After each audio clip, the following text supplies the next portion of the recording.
So for me, listening to what you were speaking about just then, a lot for me actually highlights a phrase that I think we all in society really do need to come to terms with, and that's white privilege. Um, a lot of non-BAME cricketers, if you like, will never be told what the likes of you and I have been told countless times by you know peers or respected people that are around us, and the influential people that are helping us with our games, that you have to be 3 times better, 10 times better than your white peers or counterparts. The very fact that you're not even told that, for me, is white privilege, because you know that that's not something that you're going to have to deal with throughout your career in your game. So rather than maybe being offended by it, or taking offense by the actual term itself, if you really take the time to understand what it really means, I think that we can be honest with ourselves and say that it is a massive part of our culture and the problem within the society that we live in today. Just Gordon, on the same kind of note, I mean, many people, it may be forgiven for thinking that actually you spent your whole sort of cricketing career growing up in the Caribbean, and obviously Barbados in particular, but actually you came to England at a young age, and spent quite a long, a few of your formative years in the Hampshire, Berkshire type area. Could you give us a little highlight of sort of your experiences, growing up then, and sort of what your path then sort of led you towards, maybe steering you towards West Indies cricket? Well, I don't think I had it any easier than Mike here. I did experience some difficult times in Reading, where I grew up, and sometimes in Hampshire as well too. But most of the time it was when you travel to play in certain other parts of the UK for Hampshire. Um, the days at school were fine in itself, but you got to meet some very unsavory people who went to the same school and who weren't complimentary towards you in no way at all. So that is something you had to deal with straight away. But you either take offense and let it affect you, you ignore it, or you deal with it and you're responding in a way, and then went on about your business. How you do that is up to the individual. I mean, there are times where you feel that you could be more outwardly aggressive or expressive towards what was being said to you, and probably sort of be more not vocal, but at least in a manner become violent, really, because I think that's the provocation that you were getting. That is the direction in which they were pushing you towards, um, towards perhaps to induce a response from you. But yes, of course, it reached a stage where it became unbearable, and you voiced your disapproval in no uncertain ways to those who were unkind in their comments to you. But I didn't let that bother me. I know that when you went places, and if you drew that the attention of the authorities, they did nothing about it. They didn't. They shrugged their shoulders as if, well, what do you want us to do? What do you expect us to do? It didn't bother them because it didn't affect them. But to say it didn't happen, I'll be lying. It did happen, and it did happen to me as well too. But as I said, you got to overcome these things, because if you allow them to get to you, I feel that's your downfall, because the response that you're likely to take, or the direction, would be as such that society would perhaps want to brand you as a violent person, and you did the best you could in your own way, and you move on. I would like to think that those who were prompting you to respond in a manner in which that perhaps wanted you to respond and didn't get their satisfaction because you didn't, felt more uneasy than I did in hearing the comment. Um, at Southampton itself, or Hampshire itself, you didn't get much. Hampshire is such a place that's very, in a way, the spectators then were very subdued. They didn't pressure you in any way at all. I mean, I enjoy my time at Hampshire.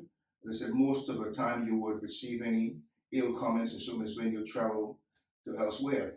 But I'd always found that most of the time it was not going to say complimentary, but it was nothing to do with. It wasn't to the point where you felt you had to respond to what was being said.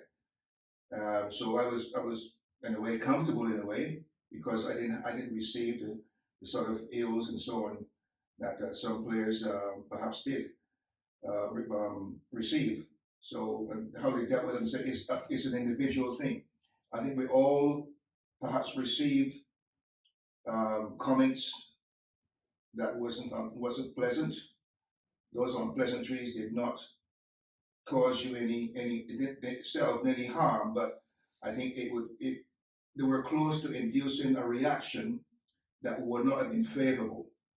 Like I said, that to you also, because as I said, you would have been branded as a violent person, not to say that the person who was saying these things it meant anything to them, because whether it was something that they're accustomed doing or people know about their behavior and how they actually sort of treat people, I don't know. But I I I I, I am not surprised, but I can say that I was fortunate not to have had the verbal constant outbursts of derogatory remarks directed at me, and I was able to cope with that in a way that I felt was comfortable. I saw who was doing it. There were times, if you on the boundary and something is said to you, you could literally look back and you can see the direction in which it came from, and you can probably see the person because they probably would have said it so that you can see it was them. But listen, you can't do anything about ignorance of people when they want to do these things. As I said, but if you do it to induce a response and you didn't get any, I think you probably feel worse than the person who you just said it to because you didn't get any satisfaction. If you were looking for someone to reply to you in a manner which I think that they probably wanted, then and you didn't do it, maybe you just walked away with your tail between your legs, no wiser. But I'm happy. I had good times. I had bad times. Um, Playing, I perhaps received just as much playing for the West Indies when you travel to other countries, and that that was troubling in a way because I didn't expect it, and this didn't happen in the beginning. My first tour in representing the West Indies was to India, Pakistan, and Sri Lanka. All in. The same thing, the same year. went right after each other. Okay, so let me just ask, how long was that tour? What it was 12, about 15, 16 weeks. Mm. So we had a, I think I had perhaps one of the best induction into West Indian cricket. Let me just explain why I say that. I would have loved to have toured England first, where I lived at the time, Australia, so I got to tour after, and then New Zealand. But I think that because I went to those Asian territories and started my career there, it helped me. It helped to develop me. Now, an explanation for all of that. Because I did not go into areas where I would say, that would present those distractions, because what could I do? It was the hotel, training times to the ground, to the hotel, official function, back to the hotel.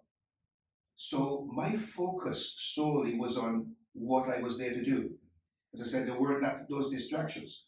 So I'm saying, for me, I don't know how the others felt, but it was the best introduction I could have had into international cricket, because my sole focus was on the job that I was there to do.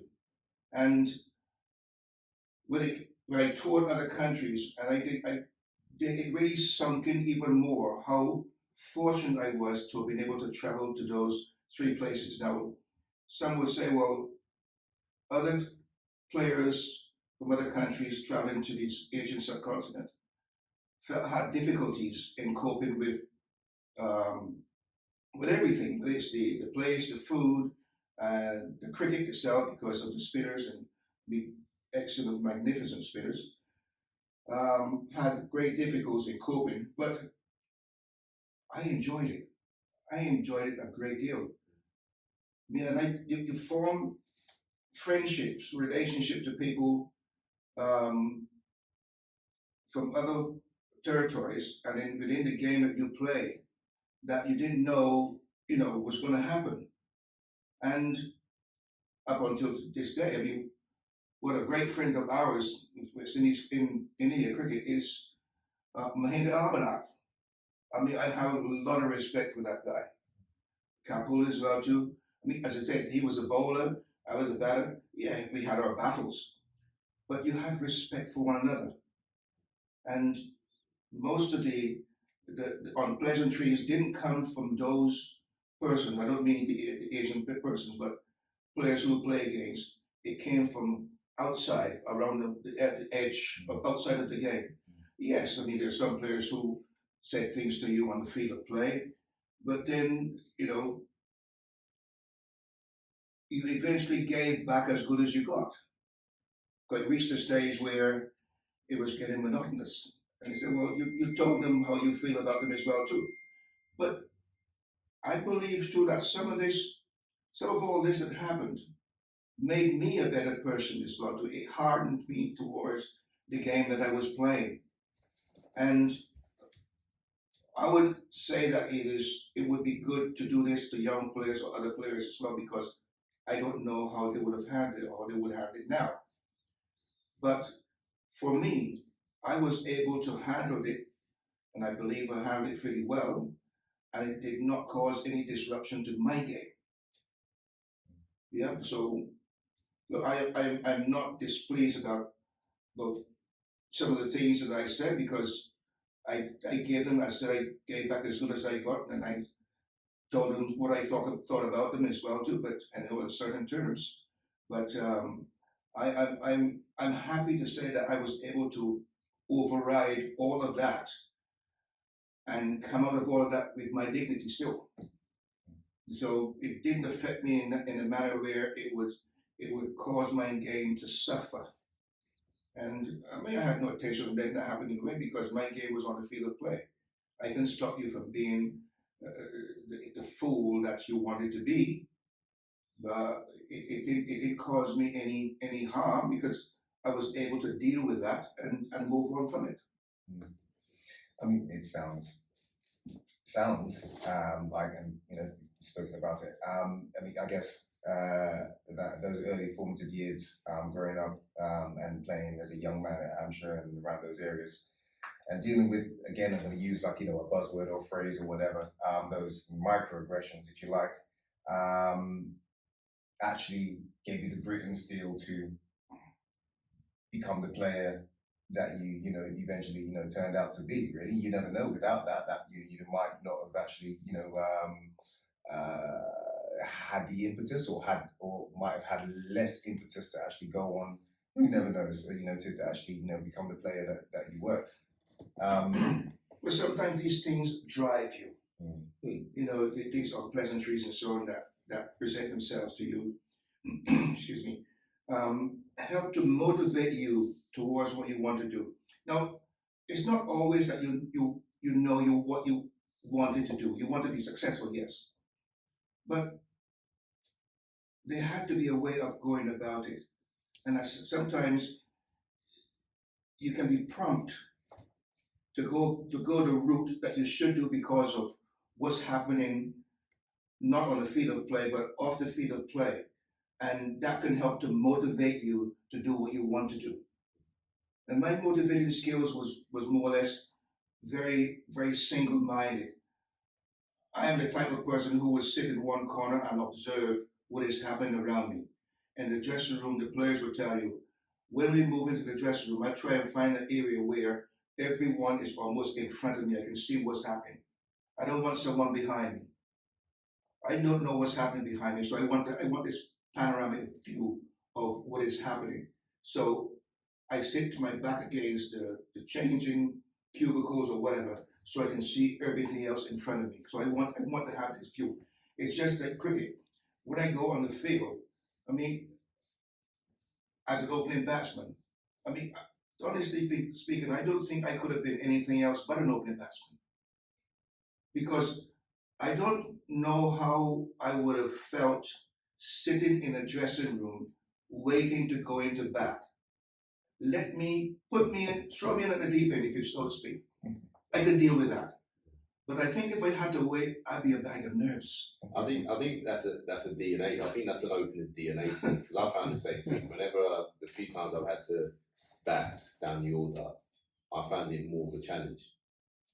When I've got a sprint off the pitch, 10 minutes, you're back at the wicket, getting on with it, and not in the change room. That is, I almost felt a sort of more in my environment. In that environment, it's a bigger challenge than I thought it would be. Being, I think I'll be useless with all of that. It's funny because actually, if you think, it's pretty similar stories, isn't it? Really, of your sort of development really into sort of the careers that you eventually had.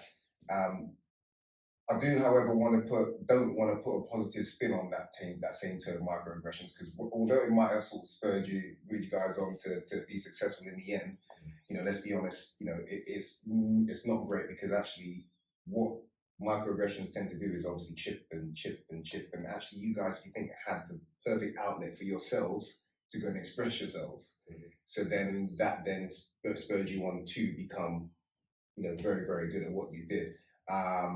So just touching on that subject just a tad, Michael, you were one of the the first players that really came out and spoke honestly about what you felt was going on within the English game. You talked openly and honestly about what you felt about the English cricket board, and the problems within, the problems that we obviously know within, that other people might not otherwise know. What are your thoughts on the players that are coming out now, the stories that we're hearing about now? I mean, I know we've spoken about it quite a lot. I know we're not surprised. But what are your thoughts on what you're hearing about what's happening in certain counties that we're hearing about? And before you answer that, Mike, let me just say this: I'm very proud of you for doing that. That's right. Outwardly expressing yourself in that manner. Oh, thank you. I appreciate that. Yeah, I think. Yeah, being out of the game now for a year and a bit, I think obviously we all sat back and watched what happened to George Floyd, and I think it was the one thing that triggered a response from, I imagine, every person of colour, because we've never seen something so graphic aired and viewed in a way. But to relate it back to sport and why I said what I said, because I think across my time as a cricketer, and you two guys would probably feel the same, that somewhere along our journey and as cricketers, when things like, I'm not saying George Floyd happened obviously, but when things have been said or actions have been made towards us that's stunted our growth as cricketers or progress as cricketers, and we try and speak out about these things, the first noticeable thing is no one does a thing about it. You get that feeling that no one really listens.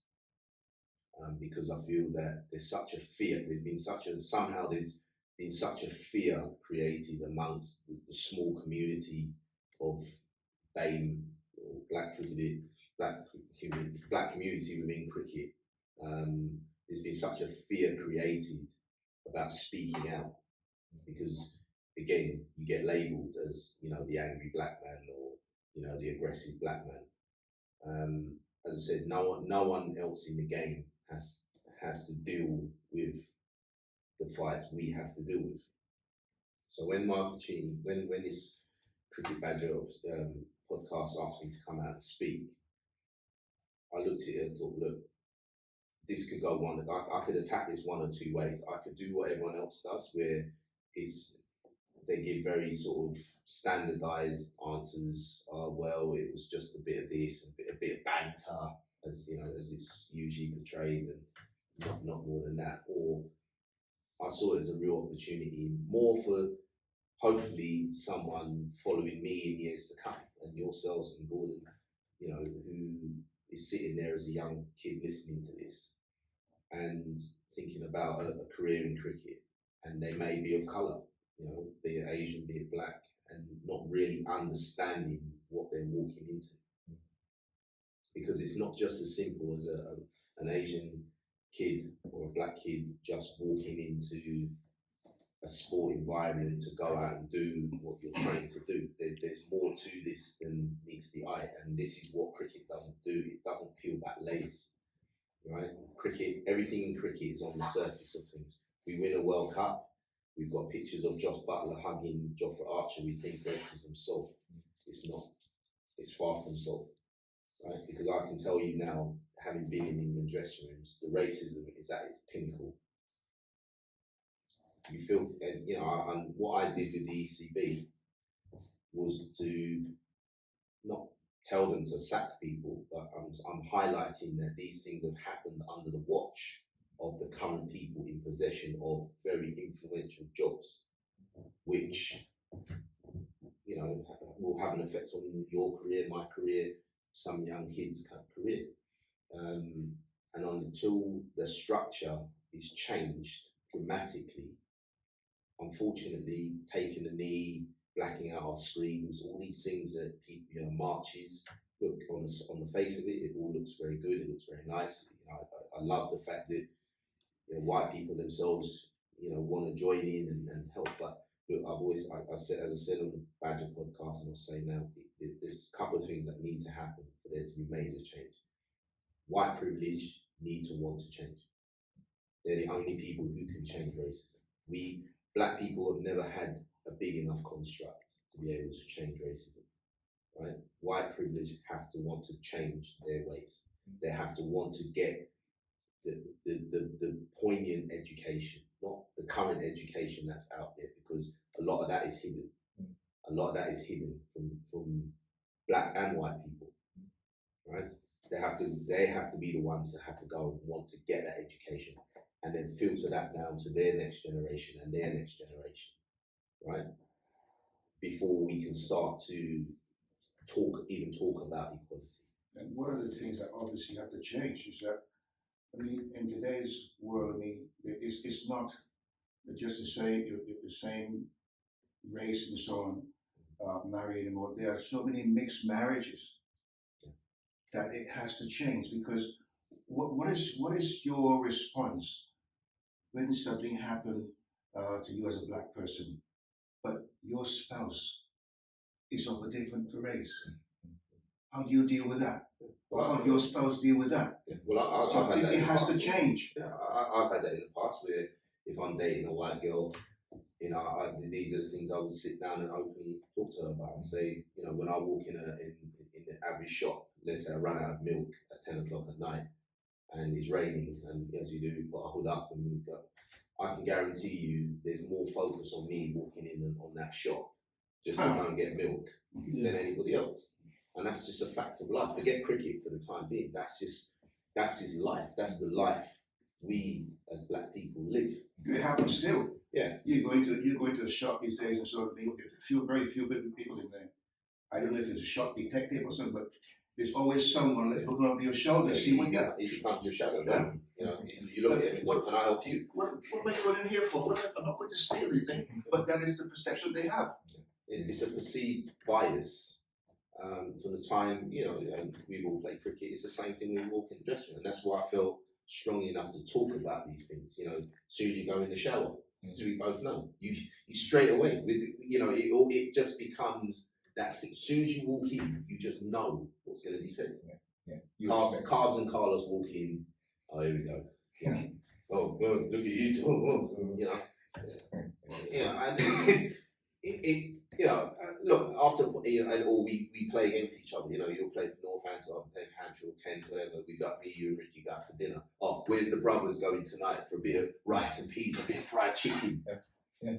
And there's times where I had to sit down with coaches. I remember, I won't name names, but I had to sit down with one particular coach and say, how much physical time have you spent in black company? Because I'll tell you now, to be me, you, Gordon, we could not be successful people, the successful people we are, that one, cricket has brought us, life has brought us, mixing in just our own circles and community. Exactly. It just wouldn't work. I said it at the top of my interview. We've never had that big enough construct to just be successful in our own community. We've had to learn to be worldly. Gordon said himself, starting his career in Asia and seeing culture on a different level opens your eyes. If you want, you know, you usually a standardized life for a black child, you got two options. You make something of yourself or you go to jail. Right? That's our two options on the table. Right? There's no real middle ground for us. Right? So to be successful, I have to be worldly. So I have to understand Asian culture, I have to understand white culture. I live in a white area. I live in Hampshire. It's predominant. If there's ever a crime committed, well, you know, I ain't got no chance, right? Right? You know, a lot of my friends are white because I've lived in Hampshire for nearly 15 years.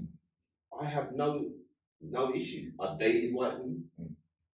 I understand white people. So I've travelled to Australia's and New Zealand and places like that where I've toured. I've got friends there still to this day. So it's very. So I said to this guy, I said, you know, I feel more sorry for people like you than people like me.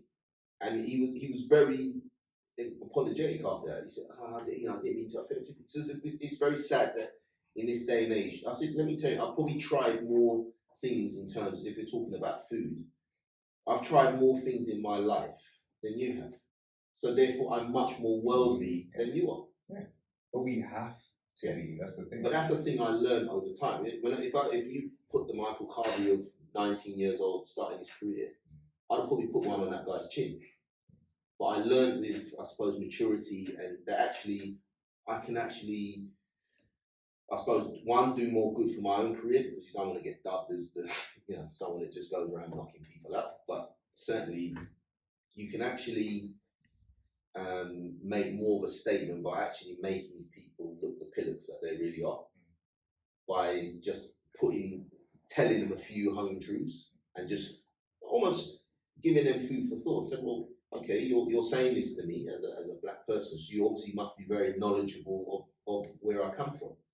You know, half of them still think I come from Jamaica, even though I've repeatedly told them there's more than one island in the Caribbean, right? Yeah, I'm wearing a Barbados wristband, so that's straight away. That's a giveaway. Yeah, well, most of the time when you say from the Caribbean, they ask you from Jamaica.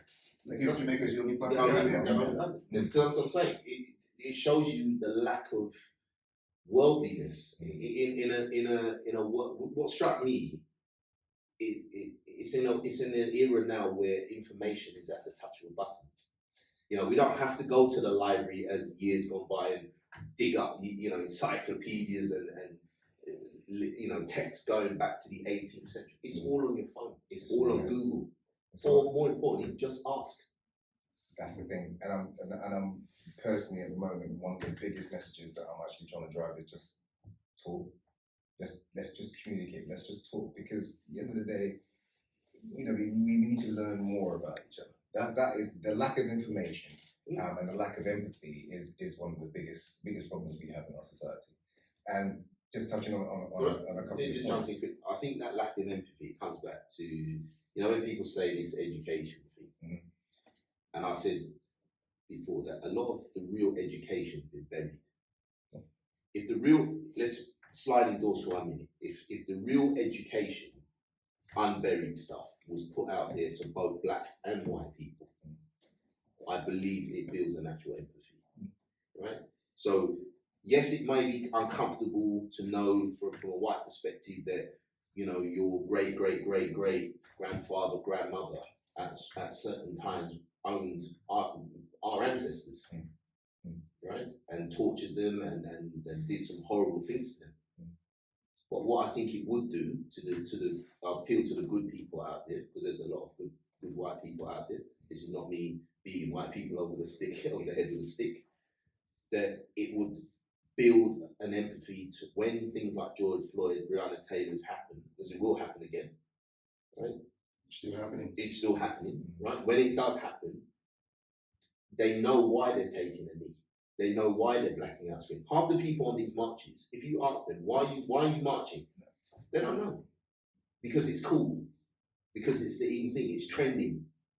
But do you have the fundamental understanding as to why you're taking a knee? Because I can show you a picture of Martin Luther King in 1961, way before my time and your time, taking a knee. So we're talking something that happened 59 years ago. History repeating itself. Right? And what are we really after? And you'd say now in an era where we have more information out there, but yet we have less understanding of why we're doing something. Going back to it still beggars belief almost in this era that we're talking about, that the information's at the touch of a button, that actually there are still a lot, and probably, and of our generation, a lot of people of our generation that would genuinely believe that we are the original inhabitants of the Caribbean. And I find that staggering, really, considering actually we know that slavery took place. So actually, you know, if you look at the size of the island, it just doesn't make sense if you look at it, you know, as far as history is concerned. But you know, then it goes back to what we were speaking about. It's just a lack of thought, lack of empathy, and a lack of real. And it's uncomfortable. And it's uncomfortable. Billy, one phrase again that I'd like to really highlight is that everybody, white, black, Asian, Chinese, any race you are, need to start getting more comfortable with being uncomfortable, because it's the only way. The only way. I mean, all these conversations now, bringing up things that, you know, are very, very dear and close to our hearts, they're not easy to talk about. But talk about it is an absolute must, because then, you know, I start to understand you a bit more. I start to understand you a bit more. We start to understand everybody just that little bit more, and that little bit of understanding goes a long, long, long way, because, you know, then we can open up genuine dialogue and really start to sort of you know, come together as a human race, which is what we were supposed to be doing in the first place. You know, just one thing really. You know, one thing I find interesting in modern times now is, and I'm sure it happens quite a lot across a lot of institutions, is if I came out and said I was gay, right, I'll get applauded massively. Well done you for coming out, and, you know, you're so brave. Yeah. But you could work in a massive law firm or bank or be in a cricket change room, for example, and something on a racial issue happens, everyone sort of goes, and they start pulling back their seat and get a little bit uncomfortable to talk about it. It's very interesting, I find. Oh yeah. You know? Why do you think that so much of information and so on is buried?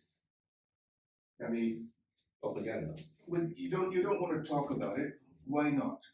What is stopping you from speaking about it? When can you teach everything?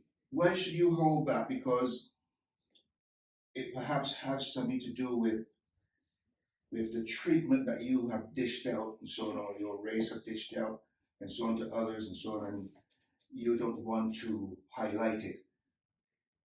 But you will come and teach me something from a book that has no real relevance but it's something that really should tell me to let. How you probably have a different understanding as to how you think I'm going to understand it, but I think I need to know so that I can deal with it. Because if I don't know, I can't deal with it. Absolutely, 100%. So in schools, these things need to be. You almost have to go back to these books and so on, and turn back those pages to those areas, and teach rather than going to the areas that makes you feel comfortable. Yeah, because what it will Go on. what it will show, geez, is, you know, obviously I did history at school like most kids did, and you only learn about the Queen and the royal family and things like that and how they got there, and that is, you know, the crown in the jewel in this country, isn't it? Everything's about the monarchy, the Queen, and how they got there. But actually, some of that buried history, if it was to ever come out on how the monarchy was formed, let me tell you, it'd be uproar. I mean, just in this during that period of lockdown, I mean, how many statues now got pushed in rivers because people actually found out the real history behind. I mean, and some of these statues have been there forever and a day. But suddenly now people find that, oh, actually, this guy was a slave trader in the river. Yeah. You know, so you think now if we found out really how the monarchy was formed, conquered the divide. They've gone to Asia, they've gone to the Caribbean, they've gone to Africa, and stolen. Right? They've stolen, they've taken natural resources, they've taken people and used as commodities. Yeah, so we know that or we should know that actually the monarchy has benefited greatly from the slave trade. There were kings that were actively forming the foundation. If you go to the history and talk about the Royal African Company, that was formed by the monarchy. Why was it called the Royal African Company? I mean, let's be honest. But the biggest, one of the biggest things I think is to answer your question, Jordan, or Gordon, or sorry, or what I'm calling my dad Jordan. I used to call him Gordon. Jeez. So to answer what you said before, I think what certain people want to see happening or would like to see happening, or in general, is to right wrongs. You cannot right these wrongs. You cannot go back and actually give black people back what they have lost. It is impossible. Okay? Now, what we have to do in society is find some way of one, readdressing the balance socially, because we've never had equality. Okay? And really highlighting and identifying that, yes, it happened. Let's not forget that it happened. So teaching that part of the history and teaching all parts of history is instrumental in that, because we can't, in order to, get where we're going, we have to find out how we got here. We have to know about the past. We cannot forget the past, because things are going to be dragged up, because like you said, it's there for everybody to read. So if you really want to read about it and find out about it, it's there. So you can't hide this from people. But the problem is people get caught up in saying, you know what, we can't really change things, or what. Yes, we can change things. We can't change the past. We can change how we are now. How we go about it is, again, a collective social problem and an issue that we all are facing, and it's right there in our faces. And we all just need to actually talk to try and come together to find out what those solutions are. I don't have the solutions. I don't know if you do. I don't know if you do. I don't know if anybody does. But I've got, I'm probably important back now. I mean, I've got my thoughts on it as a young black man in life in general. I think, for me, as I've asked the cricket establishment to keep the conversation cricket, is the most important thing now going forward is, what are you planning to do about it? And I think that's the biggest question going around life for black people is, now my life is a trader, so I follow financial markets, I follow global news and things like that. And something very interesting happened last year, where we just finished, the British taxpayers finished paying for a bond of compensation to the slave trade owners, right? So when slavery was abolished, they signed a bond that they would be compensated for the abolishment of slavery. Now, you think of, on my time on this planet, which is 40 years, of how many governments, both Labour, Conservative, Lib Dem, Green Party, who still buy in, who've made, been in power and been in government, who have all subscribed to this pact. So have we ever really abolished it? No. But then let's throw it out there. Who was that bond? Where did that money go? Who was it paid to? Because it weren't the slaves, was it? No. It's your Sainsbury's, it's your big conglomerates now that are reaping the benefits. All these big banks that are now apologising for their part in the slave trade. And then where did they start? So, and that's one thing, again, just sort of highlighting one thing when people want to talk about, is it right for black people to talk about just supporting black businesses and whatnot? Well, let's be honest, we've all been supporting white businesses for centuries.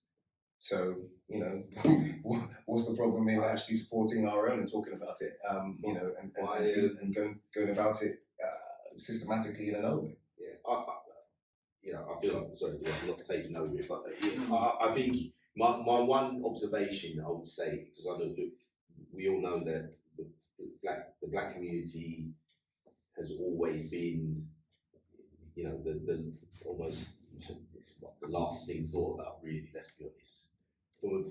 I think what this period of time is also is a great opportunity for also the black community to take a very hard look at itself also, because I feel that there's a lot of improvements for ourselves and amongst ourselves and how we view each other as well. We are the best community at catching the falling knife in business, right? And what I mean by that is why white people have been successful, because they see an idea, sometimes not always their own, but they'll buy the stock at its lowest, and they're prepared to invest. Black people, we are some of the most creative people I know. If you look at life now, right? And my mum will back up stories that I'm saying now. When she first came to this country in '69, she said there was almost only 3 colours that were ever worn in this country: black, grey, and brown. Because now people travel to the Caribbean and travel to Asia and travel to certain parts of Europe, Spain, France, these kind of things. Look how fashion now is different and developed. You see colours, you see people trying different foods. Back in those days, people didn't eat Caribbean food. You man, no way. Yeah, but on the point of investment, for me, We don't invest in one another. no, we don't. We don't. I think we're hesitant to do so. We are afraid to do so. Not only that, I don't think that most of the time the black community or individual have that sort of money to invest. I think we have never been taught to do those things. You go to teaching in the schools and so on, they don't teach you.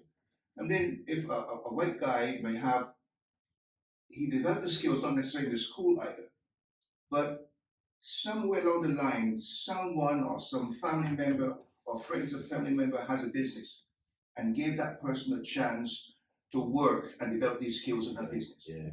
That's not going to happen to black people because you don't have the money to invest. So you're not going to grow financially because which bank is going to lend you money to invest? But other ethnic, other minorities or ethnic persons be able to get that loan to invest. And also, to further your point, G's, the ones that do, this is where I think communities now could be better in terms of rallying or getting around that person. Because straight away, I've seen in Fort Neath where I grew up, a carrot shop might open up, and straight away people walk in there, I want discount, I want things for free. How's the business gonna, We don't have that acumen. Yeah.